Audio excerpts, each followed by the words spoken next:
Dan bila Ia melepaskan sampar di antara umatnya,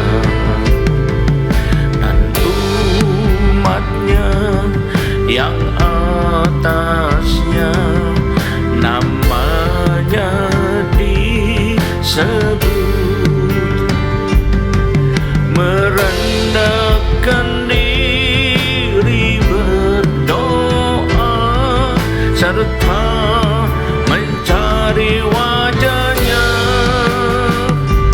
dan berbalik dari jalan yang jahat. Ia akan mendengar dari surga dan ampuni dosa mereka, dan pulihkan negeri mereka.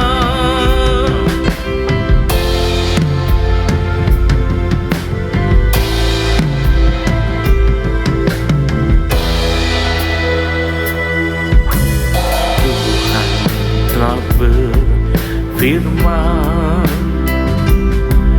bila Ia menutup langit hingga tidak ada hujan, dan bila Ia menyuruh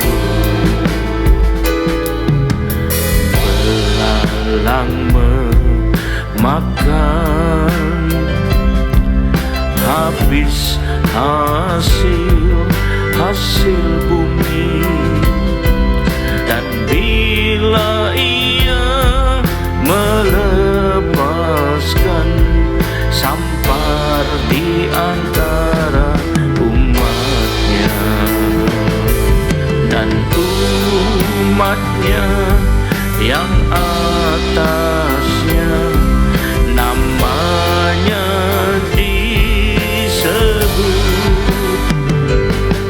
merendahkan diri berdoa serta mencari wajahnya, dan berbalik dari jalan yang jahat. Ia akan mendengar dari surga dan ampuni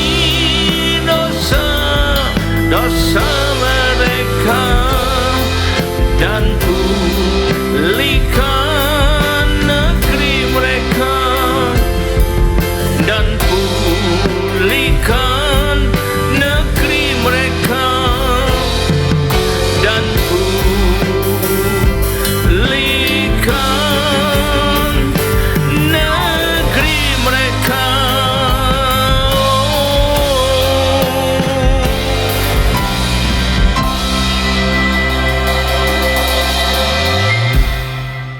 Shalom, selamat berjumpa kembali saudara kasih Tuhan. Mari kita persiapkan diri kita untuk masuk dan terima firman Tuhan. Sebelumnya mari kita berdoa. Terima kasih Tuhan, kami umat-Mu siap menyambut firman-Mu. Urapilah kami semua dan urapi hamba-Mu yang akan menyampaikan firman ini, agar firman ini tidak kembali dengan sia-sia, tetapi tumbuh dan menghasilkan buah dalam hidup kami, buah yang baik dan berlipat ganda, yaitu sampai 30 kali, 60 kali, bahkan 100 kali ganda. Dan ya Tuhan, berikanlah pada kami semua urapan roh hikmat dan wahyu daripada-Mu, agar kami boleh menangkap dan mengerti maksud isi firman-Mu ini dengan baik dan benar, yaitu tepat seperti apa yang Kau maksudkan kepada kami sebenarnya. Terima kasih Tuhan, kami siap sambut firman-Mu ini hanya dalam satu nama yang berkuasa, yaitu nama-Mu, Tuhan Yesus Kristus. Haleluya, amin. Nah, sekali lagi shalom dan kasih Tuhan. Mari kita persiapkan diri kita untuk masuk dalam firman Tuhan. Tema dari firman Tuhan pada saat ini saya pilihkan yang bertemakan badai kehidupan yang menerpa. Badai kehidupan yang menerpa. Badai itu kalau menerpa, itu orang yang diterpanya akan sangat kebingungan, sangat merasa banyak tertekan dan penderitaannya. Badai di sini maksudnya ada badai kehidupan, yaitu contoh banyak sekali persoalan kehidupan ini yang tiba-tiba menimpa dan mengakibatkan orang banyak mengalami penderitaan. Misalnya tiba-tiba mengalami tipuan besar, kerugian besar dalam usaha atau bisnisnya, tiba-tiba mengalami kejatuhan dalam pendidikannya, dalam sekolahnya ya, atau tiba-tiba mengalami kehancuran dalam usahanya, tiba-tiba mengalami kehancuran dalam rumah tangganya, atau tiba-tiba putus dalam jalinan cinta kasih yang sedang dijalaninya, yang sedang yaitu pacaran yang sedang dilakukannya, yang sudah sekian tahun tiba-tiba putus karena satu dan lain hal dan lain sebagainya. Itu semua salah satu bentuk daripada badai kehidupan ini. Lalu kalau kebetulan kita sebagai orang percaya mengalami seperti ini, tertimpa hal-hal seperti ini, bagaimana respon kita? Agar kita bisa merespon dengan baik, kita perlu ingat, apakah kita harus nyerah begitu saja pada nasib dan menangisi nasib, atau bagaimana? Nah, untuk bisa merespon dengan baik, maka perlu kita ingat beberapa hal di sini ya. Ada beberapa hal yang perlu kita ingat dengan baik ya tentang hal badai yang menerpa ini. Satu yang perlu kita ingat dulu ya, bahwa badai itu seringkali umumnya datang dengan tiba-tiba, tidak terperkirakan lebih dulu ya. Seringkali datangnya dengan tiba-tiba, sekonyong-konyong. Kita bisa baca itu juga dialami oleh murid-murid Tuhan Yesus waktu bersama Tuhan Yesus. Sekonyong-konyong datanglah badai itu, tidak mereka perkirakan dulu sebelumnya. Mari kita lihat Matius 8 ayat 24. Sekonyong-konyong pada tiba-tiba mengamuklah angin ribut di danau itu, badai menerpa mereka sehingga perahu itu timbus gelombang, tetapi Yesus tidur. Nah ini ya, tiba-tiba atau sekonyong-konyong seringkali datangnya dengan tiba-tiba. Tidak pernah ada pemberitahuan lebih dulu, tidak pernah ada peringatan lebih dulu. Walau umumnya demikian. Misalnya orang mengalami kecelakaan, tidak pernah tahu dia kapan dia pergi akan mengalami kecelakaan gitu. Orang yang tiba-tiba dikhianati oleh temannya sendiri, tidak pernah tahu juga, atau tiba-tiba ditinggalkan kasihnya yang pergi dengan orang lain, juga seringkali dia tidak pernah tahu sebelumnya, tapi itu akan terjadi dan lain sebagainya. Yang penting bagaimana respon kita kalau terjadi ya. Apakah menyerah begitu saja, ataukah berusaha untuk keluar daripadanya, untuk bertahan sehingga bisa menang dengan segala upaya. Bukankah murid-murid juga tidak menyangka, tidak memperhitungkan, tidak memperkirakan bakal tertimpa badai seperti itu ya. Alkitab mengatakan karena sekonyong-konyong datangnya, sehingga waktu Yesus milih di buritan untuk tidur, mereka juga diam-diam aja. Baru saat tiba badai baru ribut mereka. Ya ini karena itu latihlah kekuatan rohani kita sedemikian agar tidak langsung hancur begitu saja begitu badai menimpa atau badai itu datang atau menerpa. Kenapa? Karena badai tidak akan pernah minta izin lebih dulu, tidak pernah kulonowon dulu dengan kita, tiba-tiba aja datangnya kok. Maka kita yang siap secara rohani akan berjuang untuk bertahan. Yang tidak siap rohaninya akan terhempaskan oleh badai itu ya, lalu hancur. Lalu sekali lagi kalau ditanya kapan itu, nah ini tidak ada yang tahu, tidak ada yang tahu dengan pasti, hanya Tuhan yang tahu. Yang pertama kalau kita ingat ya. Yang kedua, jadi tidak usah ngomong mimpi apa kok begini. Kadang-kadang orang kan sering ngomong, kenapa mimpi apa ya saya kok bisa ngalami begini ya. Tidak usah pakai mimpi apalah, badai seringkali datang tak pakai pamit. Ya, itu yang pertama. Yang kedua, ingatlah badai ini bisa menimpa siapa saja ya, bisa menimpa siapa saja.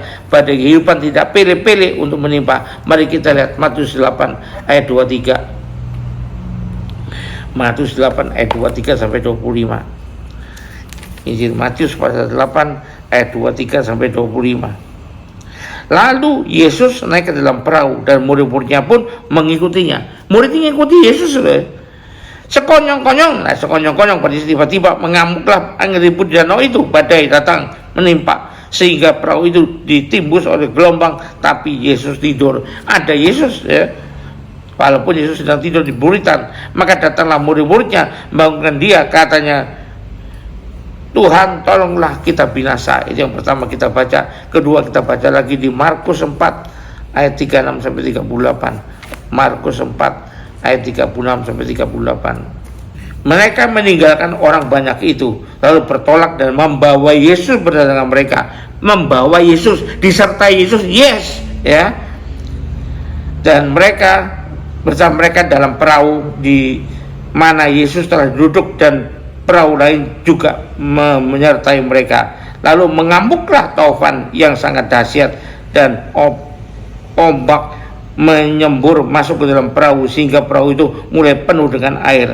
Nah, pada waktu itu Yesus sedang tidur di buritan di sebuah tilam. Maka murid-muridnya membangunkan dia dan bertanya kepadanya, "Guru, engkau tidak peduli kalau kita binasa, jadi bisa menyerang siapa saja, apakah orang-orang kudus, apakah disertai Tuhan atau tidak, tetap aja bisa diserang, ditimpa oleh badai, kapan saja bisa terjadi. Apa itu hamba Tuhan, apakah jemaat biasa atau orang biasa, tidak ada perbedaan, cuma bisa diserang badai. Apakah itu orang terkenal atau orang tidak terkenal sama sekali, manusia biasa, rakyat biasa, sama-sama saja. Apa itu orang kaya, apa orang miskin, sama aja, tidak bisa dibedakan. Apakah ini orang yang ilmunya tinggi, ini yang ini tidak berilmu atau buta huruf, sama aja. Ya, jadi kita perlu tahu, tidak pernah pilih-pilih dia, ya. Bahkan kalau kita lihat perahu di mana murid-murid Yesus mengajak Tuhan bersama dengan mereka, bisa menyertai mereka, juga akan diserang oleh badai seperti itu, ya. Jadi artinya apakah orang dikasih Tuhan apa enggak, apakah itu orang kudus atau orang berdosa, apakah itu orang yang intim dengan Tuhan apa enggak, tidak ada pengecualian. Badai bisa menyerang siapa saja, semua dimungkinkan terkena badai, ya.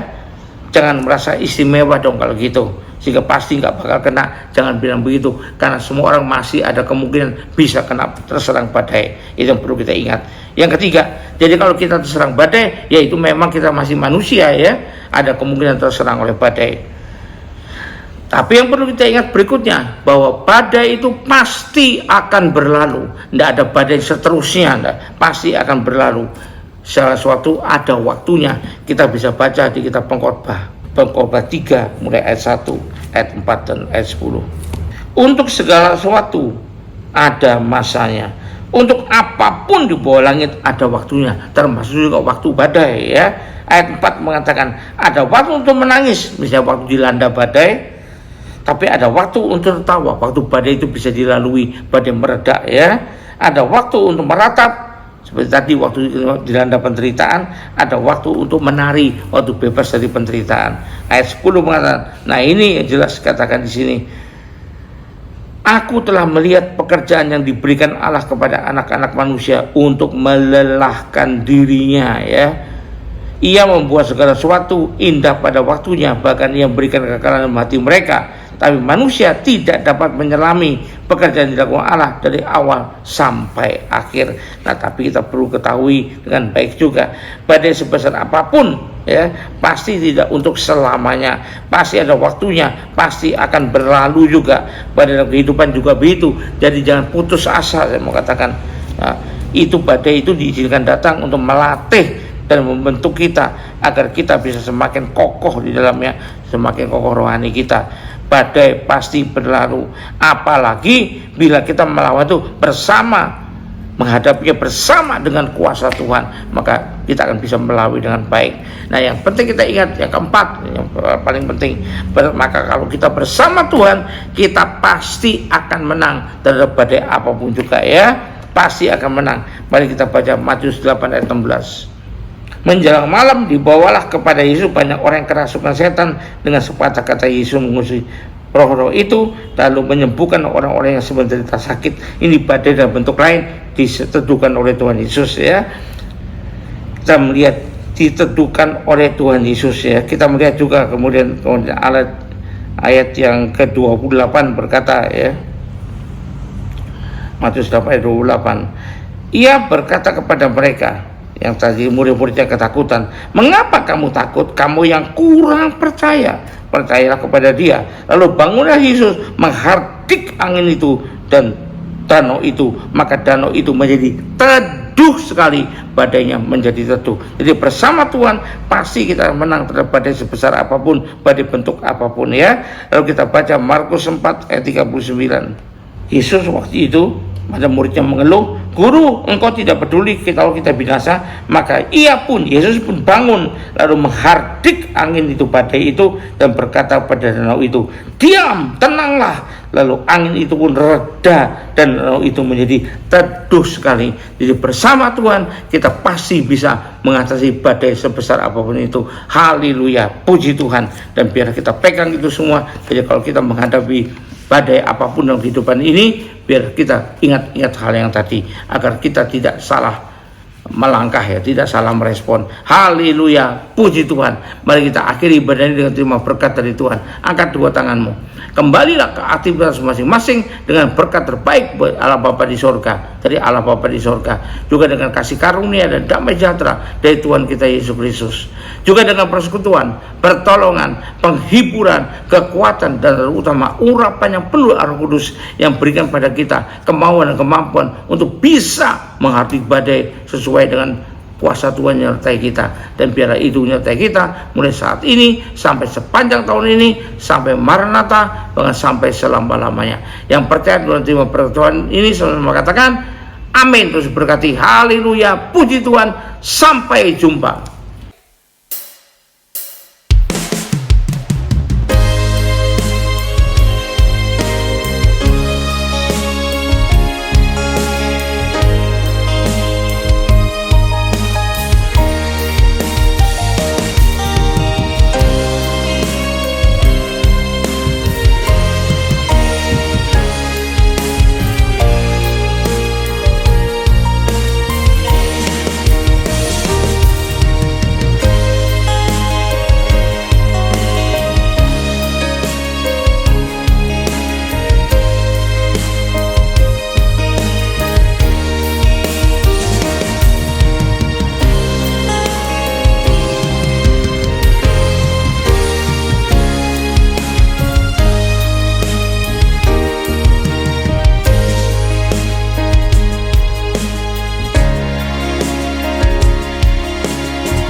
Segala raja,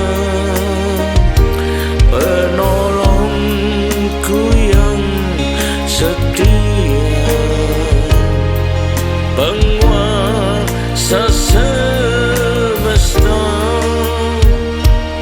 mari kita sembah Dia dan muliakan namanya sampai selamanya. Kasih Tuhan melimpah bagi kita, tiada yang setara dengan Kau Tuhan. Hidupku di tangan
segala raja, penolongku yang setia, penguasa